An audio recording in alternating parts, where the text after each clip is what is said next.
Hi, welcome back. My name is Cole, And I'm Andrew. and this is CTRL-AC. CTRL-AC is the podcast where we talk about Raptors, Ryzens, and raging quarterbacks. Our episode today is very CPU heavy. We have Intel 13th Gen Raptor Lake. We have Ryzen 7000. We'll get to that in a second. And then we have a couple smaller stories. We got some Tesla news. Should be a good one. Mm-hmm. So my first story is kind of a fun one. For a long time, the NFL has had a partnership with Microsoft to kind of provide Surface Pros for literally every person on an NFL sideline. So from like the coach to the athletic trainer, they all have Surface Pros. And whenever the quarterbacks come off the field, they're usually given a Surface Pro to like look at what went wrong or what went right on that drive. So last year against the Saints, Tom Brady and the Bucs were losing, and Tom Brady famously like destroyed a Surface Pro, like just threw the thing into a bench, it split in half. He destroyed it. Microsoft issued some kind of funny statement. Tom Brady issued an apology, and it was kind of over. Well, last week, the Saints played the Bucs again. Tom Brady was losing again, and he destroyed another Surface. So there's a video of him now on the sideline throwing the Surface again into the ground and it breaking. So then a little later in the week, during the Dolphins and Bills game, the Bills pulled a Cowboys and they ran out of time at the end of the game trying to spike the ball. Well, the Bills offensive coordinator up in the booth decided to destroy his Surface Pro. So he like threw everything off of his desk, took his Surface, and destroyed the thing. And Microsoft issued like another statement for both of those. So it's just kind of funny that these People players have no respect for expensive tech. No, these players just are given these Surfaces so often they can just destroy them. They're like $1,200 too, but kind of funny. It's pretty funny. A little while ago, Intel released their 12th gen CPUs, which introduced DDR5 to desktop. This year, they have just released Raptor Lake, which is their 13th gen processors. So Intel has their max lineup for their CPUs is the Core i9, right? So last year, Intel's Core i9 12900K had 16 cores and 24 threads. With their 13900K, they're up in the ante, and they're giving us 24 cores and 32 threads. Which is more than just a slight spec bump. This is like actually kind of game changing. Yeah, it can boost up to 5.8 gigahertz, like stock boost. Out of the box. And is 15% better in single core performance than the 12900K S. Which is solid, because 12900K was the fastest performing CPU in single core at like 1900. So this could push 2000 then on Geekbench. Oh, yeah. Which is something we actually haven't seen before. It also adds more efficiency cores. So it has 41% better multi-threaded performance, which is really good. So 13th gen is supporting DDR4 and DDR5 again. We didn't expect that. They thought we just dropped DDR4. But DDR5 is supposedly going to get cheaper as 7000 comes out for Ryzen and 13 series comes out for Intel. So one thing that I saw was that the 12600K, the i5, 12600K, has almost 10th gen i9 performance. Pretty much what Intel's doing is not necessarily making their older processors obsolete. They're just getting really good at what they do. So this is going to be really nice. I'm probably going to upgrade to a 13900 eventually. But yeah. So all of their processors are going to have a maximum supported RAM size of 128 gigs. They all pull a base 125 watts of power. So that's interesting. And the 12900K maxes out at 253 watts. The MSRP of 13 gen isn't too bad. The 12900 is $589, and the baseline i5 13600KF, which has 14 cores and 20 threads, is $294. So not too bad. It's the same price as last year's 12900K, right? Yeah, they're all the same prices, it looks like, roughly. So that's a pretty like decent spec bump then. Just 12th to 13th gen. Yeah. This is a great companion part for your 4090 Ti. So another processor was just released like a day before 13th gen. That directly competes with 13th gen. Which is Ryzen 7000. This This is a really big deal. First of all, AMD has been making CPUs about the same, roughly the same time as Intel has, and they've always had pins on the CPU and holes in the socket. Intel's CPUs have a flat processor with pins in the socket, right? Mm-hmm. So like they're kind of flip-flopped. So now AMD is transforming into flat processors without pins and pins in the socket, just like Intel. An LGA type socket, which is really interesting. The Ryzen 9 7900X has 16 cores and 32 threads and boosts to 5.7 gigahertz. And has 80 megs of cache compared to the 32 that the 13900K has. It does have less cores, but it does have better cache. AMD has their memory overclocking. Instead of Intel XMP, it has now AMD Expo. So that's kind of cool. Ryzen 7000 is introducing DDR5 to AMD sockets, and it has PCI 5.0 support. So easy memory overclocking and super fast data speeds and GPU speeds on the AM5 socket. And Rainbow Six Siege, compared to the 5900X, the Ryzen 9 7600X has 40% better performance. And GTA 5 has 6% better performance. CSGO, 5% performance boost. F1 2021, 36% performance boost. And a couple other games are getting some performance boosts. The Ryzen 5 7600 has 6 cores and 12 threads, sticking with that line. The Ryzen 7 7700X has 8 cores and 16 threads. The Ryzen 9 7900X has 12 cores and 24 threads. And lastly, the 7950X has 16 cores and 32 threads. They are all base clocked around 4.5, 4.7 gigahertz. And the Ryzen 5 and Ryzen 7 both pull 105 watts of power, while the Ryzen 9s both pull 170 watts. So one thing that we aren't seeing is Ryzen 3, which is interesting because they've had that for a while as their budget option. So it seems they're really trying to transfer over to Ryzen 5 being their super budget option. And that only leaves 3 options? Really only 3 other subcategories, but we're probably going to have the different variations of all 3 of them. We're going to take one quick break, and when we get back, we'll be talking about Google murdering another one of their platforms. It's getting kind of cold outside. It definitely has started to cool down. Yeah. Nights are so nice now. Like, it's like 60 degrees outside. Weather's great. You know what would be cool? An outdoor living center. A fire pit, a pergola, like a whole outdoor living space. That's a good idea. Have you heard of the Complete Backyard? No, what's that? The Complete Backyard is a custom pool, spa, and outdoor living design company. They take care of the design and construction of your new outdoor living space, and you work with them from the very beginning of your project until the end, and they are with you every step of the way. They specialize in custom outdoor goonite swimming pools and spas. In addition, they also design and build custom pergolas, decks, cabanas, fire pits, and outdoor kitchens. Oh, that's cool. How do I contact them? You can give them a call at 817-441-6878 to request a consultation, or you can go to thecompletebackyard.com. Cool, thanks. Yeah, no problem. Hi, welcome back from the break. So I saw this headline on Twitter first. It's one that kind of makes me sad. Google is shutting down Stadia. So if you don't know what Stadia is, it's like GeForce Now and Xbox cloud streaming. It basically lets you play games on Google's own servers, and the games are streamed to your computer. So you can play games on pretty much any device you have, and it won't actually use any resources on that device. So you can get out your Chromebook and play AAA titles and be set. So Stadia I think Stadia was the first big cloud streaming service. I think people just saw it more because it was Google and not something like Nvidia. Like GeForce Now and Xbox cloud streaming all came later, but I think Stadia was actually the first big one. The only reason GeForce Now really got big was because the Fortnite on mobile. Mm-hmm. But in my experience, GeForce Now is just all around better. But I don't think Stadia was ever good. Yeah, it was never like. But I think it was the first to actually like get somewhat decent.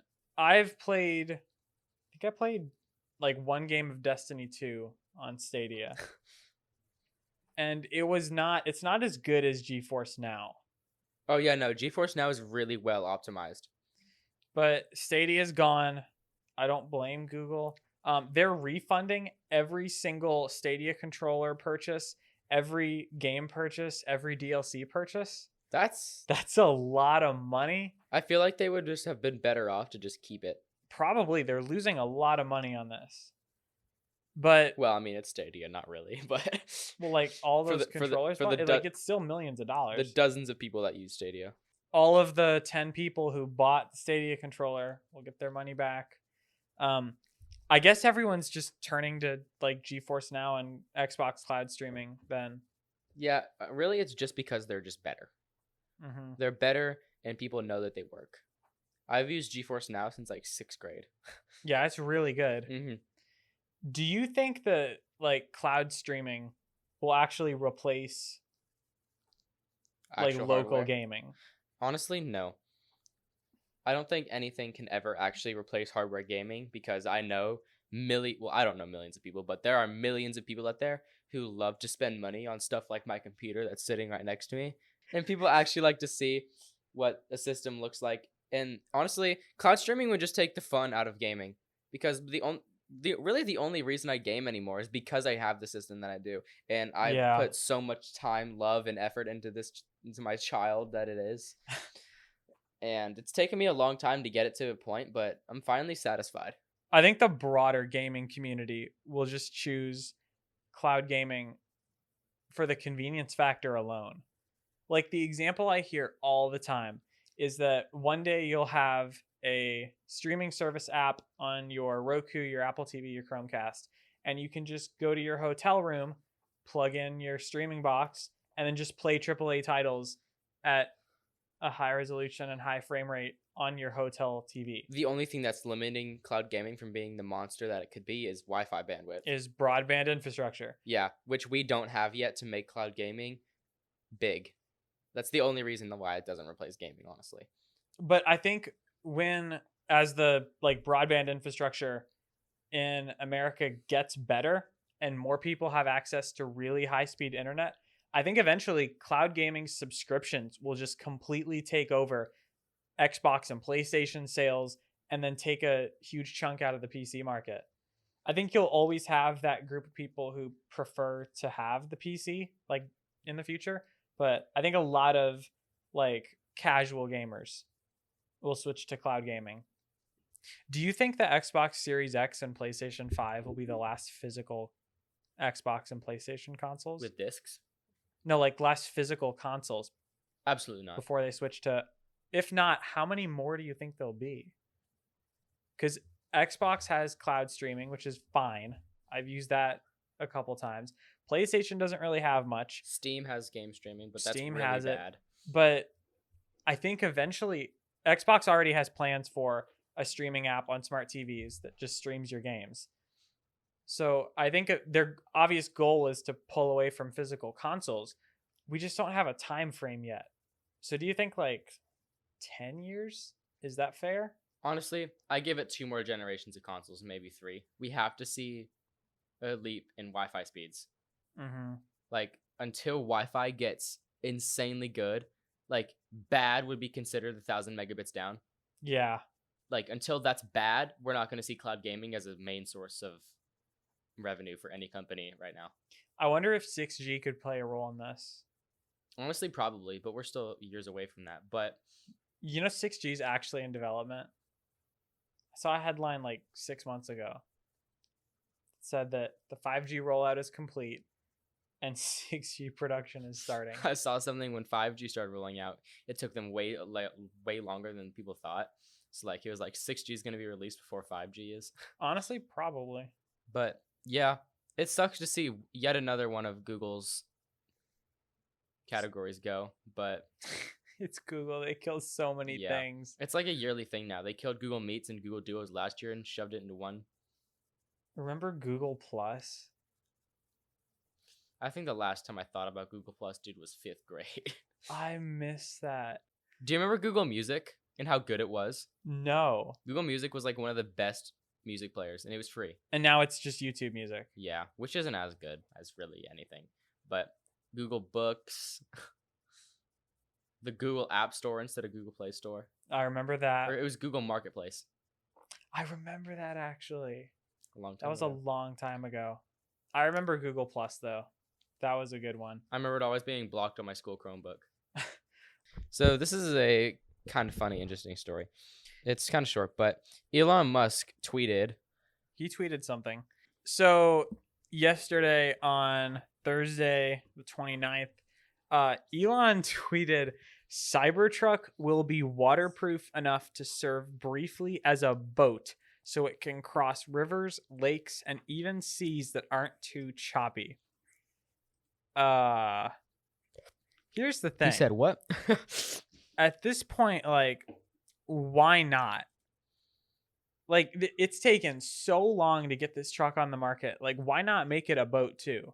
If they're going to delay it for 10 years, I mean, why not make it a boat? Quinn Nelson under that commented, cool. Will it also be real? And I think that's what a lot of people have been saying. Because, like, they've delayed the Cybertruck until 2024. And then they just keep saying it's also going to be this. It's also going to be waterproof. It can act as a boat. It's also... And the public is basically just saying, can you deliver it first? And then work on all of this for, like, a second gen. So it's kind of weird that they're still, like, talking about all these features while we're all waiting for it. And we won't start on Roadster because we don't have that either. But this would be kind of crazy. It would be hilarious to just, like, be chilling on the lake and then you just see a Cybertruck floating past you. It's like, hey, guys. That would be so funny. I can imagine the Austin and Evan video now. Hey, guys, this is Austin, and we are in a Cybertruck on a lake. Yep. That's funny. Linus is going to, like, get an orange Cybertruck and then just drive. Somebody's going to end up trying to take this across the ocean. Oh, I'm sure. Like, crossing a lake with a Cybertruck. I'm excited for this. I can't wait to watch that video. Yeah. Driving my Cybertruck across the lake. And people are actually, like, this is kind of another side note, but you know the crash test feature or the crash alert feature on the iPhone 14? Mm-hmm.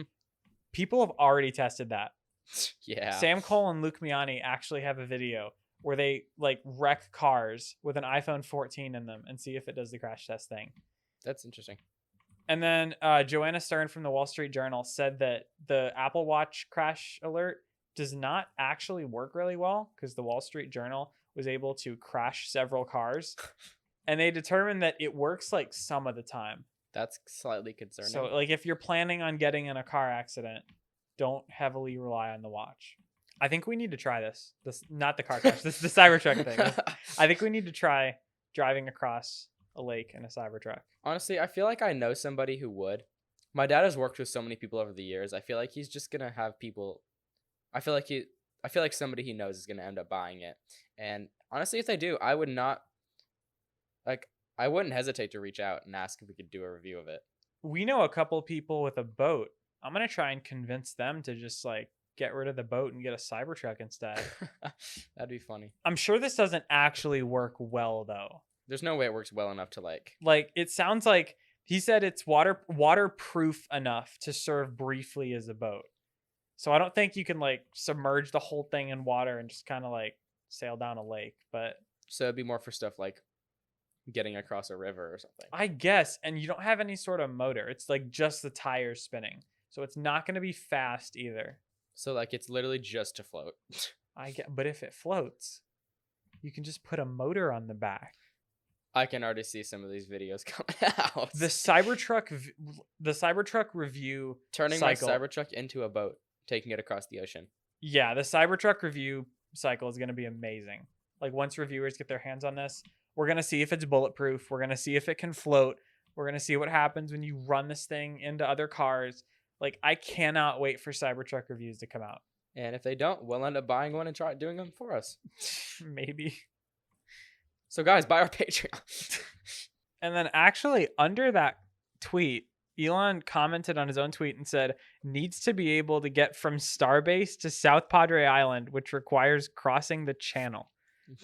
So, like, he's only doing this because he has a goal. Like, he needs to get from South Padre Island to Starbase. So, like, Imagine you're just on a family vacation, right? You're on the cruise and just like in the middle of the Atlantic Ocean, you see a Cybertruck just float on by. That's funny though. Like it's crazy to think that like because Elon has a specific use case already. So he was just like, dang it, the Cybertruck can't float. And he was like, well, it's not out yet. Let's just make it into Let's a just boat. make it float. Let's just make it float. We have time. That's funny though. That is funny. Okay, shorter episode today. That'll wrap up episode 15. We're recording this on the last day of September. So we are in Techtober. Smartphone season's coming to a close. We still have more tech. Pixel 7 event is next week, I believe. So we'll be covering that in episode 16. Tech season is fun. It is fun. Gives us something to talk about. Mm-hmm. If you have any tech you'd like us to talk about or send us, you can tweet at both of us. I'm at UtterlyDrew. I'm at ColeWWWeb. And we will see you next week. Bye, guys.